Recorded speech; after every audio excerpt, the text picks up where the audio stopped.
আসসালামু আলাইকুম। Designing box এর পক্ষ থেকে আপনাদের সকলকে আন্তরিক সালাম। আসসালামু আলাইকুম। তো গত পর্বে আমরা গ্রাফিক্স ডিজাইন এর উপরে যে বেসিক টুলগুলো রয়েছে এর আলোচনা করতেছিলাম। আলোচনার এক পর্যায়ে আমরা এতটুকু এসে সমাপ্ত হই। আজকে আপনাদেরকে বাকি টুলগুলোর সম্পর্কে পরিচয় করে দেব। তো প্রথমে রয়েছে এখানে পেন্সিলের মতো দেখা যাচ্ছে। এই টুলের অধীনে আরও কিছু টুল রয়েছে। এখানে পেন্সিল টুলটির কাজ হলো আপনারা যখন কোনো টেক্সট যুক্ত করবেন তখন এর থেকে করতে পারবেন। তো এটা আপনারা সকলেই আমার মনে হয় পারেন।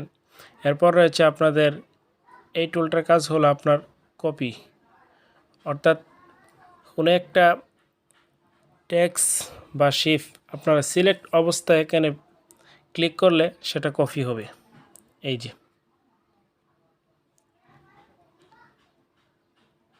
এরপর রয়েছে আপনার এখানে টেক্সট, অর্থাৎ টেক্সট এর সাইজটা ছোটো বড় আপনারা করতে পারবেন। ওকে, এরপরে এখানে রয়েছে রোটেট।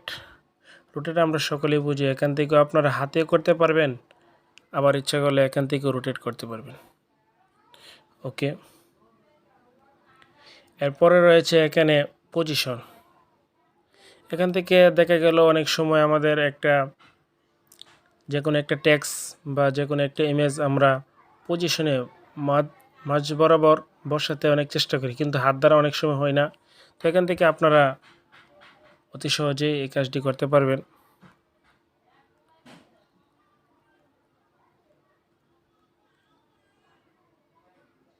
ওকে, এরপরে রয়েছে আপনার এখান থেকে কালার।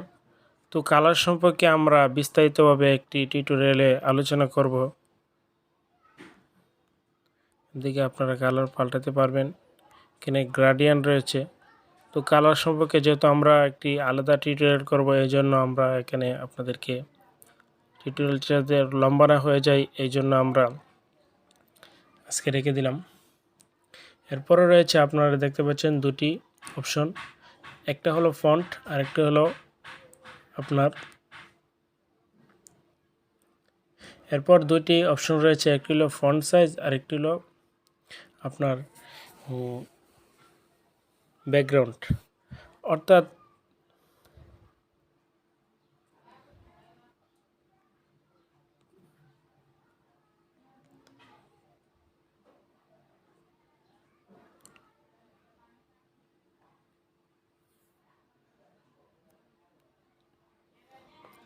এই যে আমার এই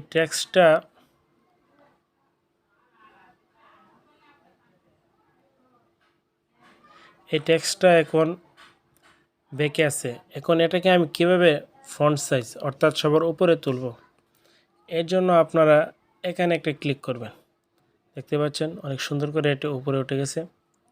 আবার অনেক সময় দেখা গেল যে আমরা একটি ক্যারেক্টার উপর তুলতে চাই, যেরকম এটা উপরে আছে, এটাকে আমরা নিচে নামাতে চাইব। আমি এখান থেকে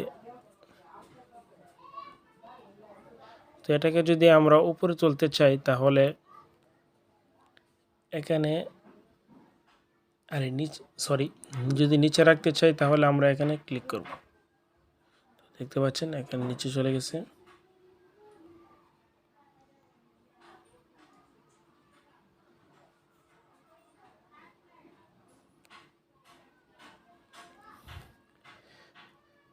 ওকে, এরপর যেই টুলটি রয়েছে সেই টুলটি হলো ডিলেট টুল। তো সিলেক্ট রাখা অবস্থায় আপনারা এটা সকলেই পরিচিত আছেন, তো এর দ্বারা ডিলেট হয়ে যায়। এরপরে যে টুলটি দেখতে পাচ্ছেন সেই টুলটি হলো যে আন্ডু টুল, অর্থাৎ কোনো কিছু ডিলেট হয়ে যাওয়ার পর পুনরায় সেটাকে ফিরে পাওয়ার যে অপশনটি তাই হলো সেটা। অর্থাৎ আমি এটাকে প্রথম এখান থেকে ডিলিট করে দিলাম। ডিলিট করার পর আমি এখানে যদি আবার ক্লিক করি তাহলে সেটা আবার পুনরায় ফিরে আসবে। এরপরে দেখতে পাচ্ছেন আপনারা zoom out, zoom in, zoom out. এর দ্বারা যখন আপনারা ডিজাইন করেন অনেক সময় দেখা যায় যে আপনারা এটাকে ছোটো হওয়ার কারণে, স্ক্রিন ছোটো হওয়ার কারণে ভালো করে ডিজাইনটা করতে অসুবিধা হচ্ছে, তখন আপনারা এই জুম আউট এবং জুম ইন ব্যবহার করতে পারেন। ওকে, এরপর রয়েছে স্কেল। স্কেলের মধ্যে ক্লিক করার পর আপনারা এখান থেকে এই যে এই অপশনটি রয়েছে এখানে দিলে আরও স্কেল বাড়বে। তো আমরা এখান থেকে স্কেল না নিয়ে এই যে এরো বাটনটা আছে এখানে একটি ক্লিক করব।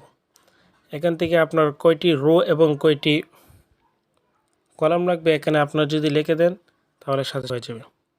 তো আমরা এখানে 2টি লিখে দিলাম আর এখানে 1টি লিখে দিলাম, ঠিক আছে। হ্যাঁ, দেখা গেছে আপনাদের এখানে আমাদের র এসেছে 1টি আর কলাম এসেছে 2টি।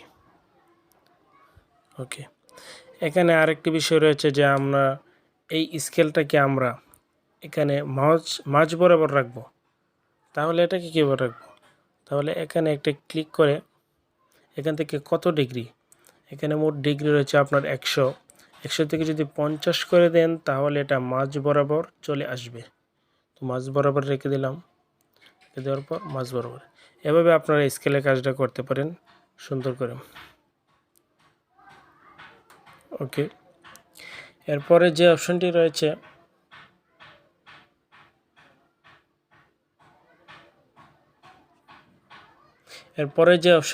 সেটা হলো লেয়ারের অনেক কাজ রয়েছে, আমরা যখন ডিজাইন করব তখন আপনাদেরকে একে একে বলে দেব।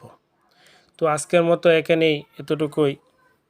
আগামী সামনের পর্ব থেকে আমরা নিচের যেই টুলগুলো রয়েছে সেই টুল সম্পর্কে পরিচয় লাভ করব, এরপর আমরা মূল ডিজাইনে চলে যাব।